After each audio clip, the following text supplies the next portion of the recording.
नमस्ते, मेरा नाम ध्रुव है और आप देखना शुरू कर चुके हैं खबरी अड्डा। वैसे तो वर्ष में बहुत सारे दिन खास आते हैं, लेकिन 15 अगस्त का दिन जैसे कि आज का दिन बहुत ही महत्वपूर्ण है।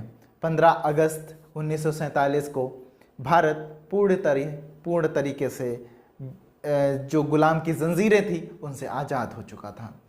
गुलामी की जंजीरें वही जंजीरें जो हमें स्वतंत्र रूप से कार्य नहीं करने देती थी। हमारे तमाम जो हमारे महापुरुष हैं उन्होंने हमें आज़ादी दिलाई और उनको मैं कोटि कोटि धन्यवाद भी कहता हूँ, क्योंकि यदि वो ना होते तो आज हम शायद इस स्वतंत्रता पूर्वक रूप से हम अपना जो कार्य है वो नहीं कर पा रहे होते। कहीं ना कहीं उनका पूरा योगदान हमारे इस क्रियाकलापों पे है जो हम अपनी दिनचर्या में करते हैं।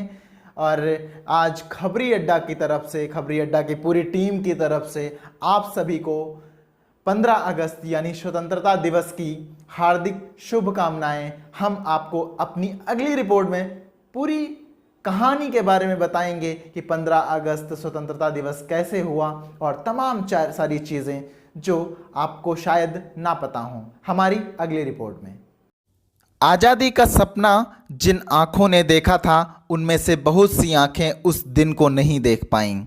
तमाम वीरों ने हम भारतवासियों के लिए एक सपना देखा था।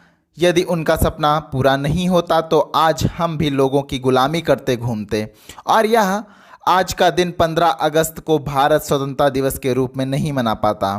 इसी दिन ब्रिटिश साम्राज्य की हुकूमत खत्म हो गई थी और भारत एक स्वतंत्र राष्ट्र बन गया था।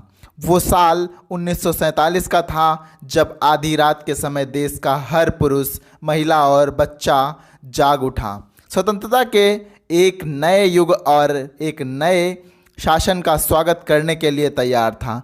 स्वतंत्रता के बंटवारे में लाखों मुस्लिम, सिख और हिंदू शरणार्थियों ने स्वतंत्रता के बाद तैयार नई सीमाओं को पैदल पार कर सफ़र तय किया। पंजाब, जहां सीमाओं ने सिख क्षेत्रों को 2 हिस्सों में विभाजित किया, वहां बड़े पैमाने पर रक्तपात हुआ। बंगाल व बिहार में भी हिंसा भड़क गई, पर महात्मा गांधी की उपस्थिति में सांप्रदायिक हिंसा को कम किया।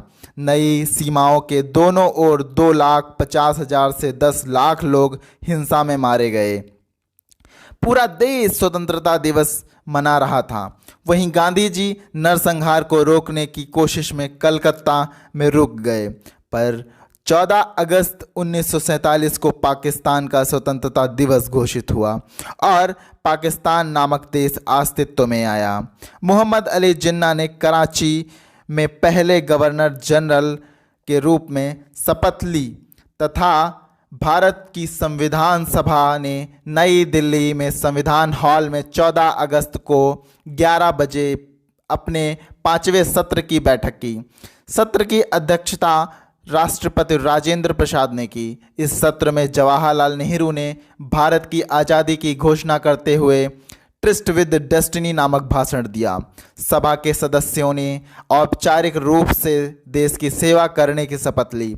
महिलाओं के एक समूह ने भारत की महिलाओं का प्रतिनिधित्व किया व औपचारिक रूप से विधानसभा को राष्ट्रीय ध्वज भेंट किया।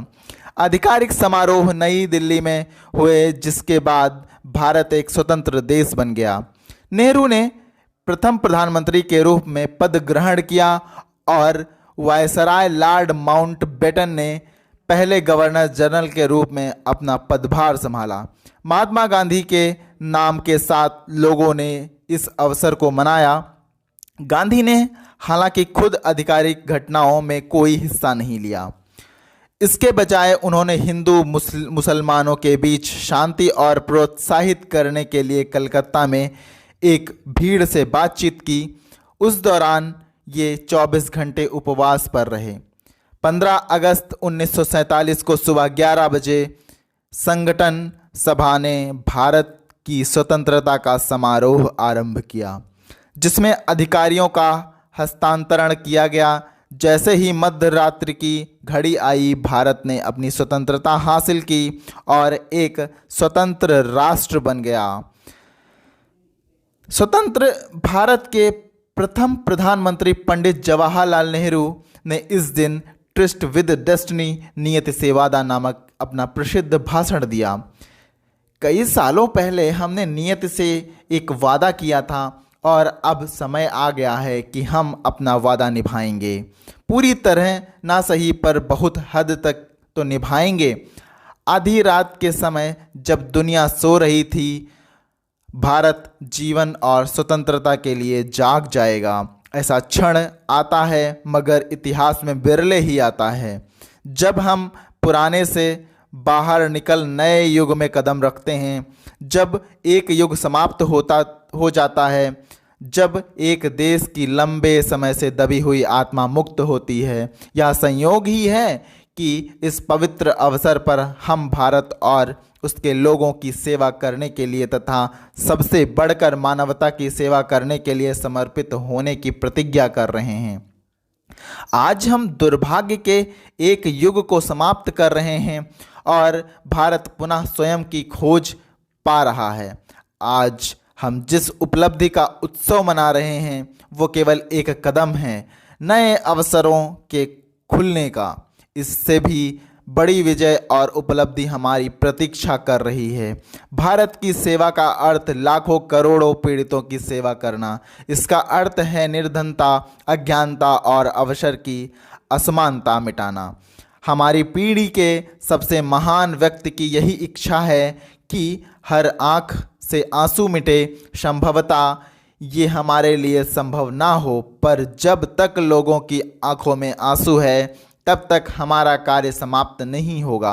आज एक बार फिर वर्षों के संघर्ष के बाद भारत जागृत और स्वतंत्र है। भविष्य हमें भुला रहा है हमें कहाँ जाना चाहिए और हमें क्या करना चाहिए, जिससे हम आम आदमी, किसानों और श्रमिकों के लिए स्वतंत्रता और अवसर ला सकें। हम निर्धनता मिटा एक समृद्ध, लोकतांत्रिक और प्रगतिशील देश बना सकें। हम ऐसी सामाजिकता, आर्थिक और राजनीतिक संस्थाओं को बना सकें जो प्रत्येक स्त्री पुरुष के लिए जीवन की परिपूर्णता और न्याय सुनिश्चित कर सके। कोई भी देश तब तक महान नहीं बन सकता जब तक उसके लोगों की सोच का कर्म संकीर्ण है।